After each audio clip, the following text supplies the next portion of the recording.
तो है गाइस, सबको जोहार और किरकम है, सबको अच्छा ही होगा, मैं भी अच्छा है। तो बहुत कोई मैं कमेंट करके पूछे ना जे भाई तोर की मोबाइल लगे बोल के, जे तोर क्वालिटी के लिए इतना अच्छा सफ़ा दिखाला बोल के। तो मैं आज डायरेक्टली बोल देख चाहते जे मैं एरकम तो डायरेक्टली मैं तो निजे से बोले तो ना चाहत रही। फॉलोअर्स के लिए पूछो थे जे इतना दिन से पूछते हैं जे भाई तोर की मोबाइल लगे।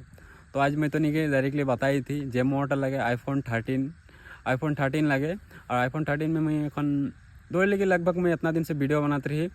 तो এইটা मोर OnePlus में बनाते रही। लेकिन हमनी के माँ के मैं एक दिन बस बोली रही जे माँ मुझे मोबाइल लगी जे थोड़ा इटा के क्वालिटी थोड़ा माने वीडियो बना के मैं थाना देखा थोड़ा बोल के बोली। तो हमनी के माँ डायरेक्टली कोनो बात ना बोल बस मुझे बोल जे तो की मोबाइल लगी बोल तो मैं डायरेक्टली बोल दिली जे এখন मोबाइल बोल के डायरेक्ट देखली तो ले दिन ना बोल के।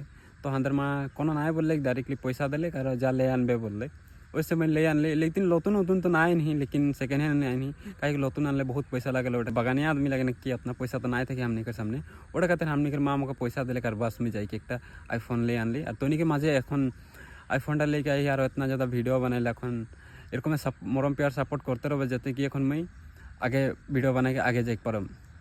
बेसी बात ना करम। जय जोहार, जय आदिवासी।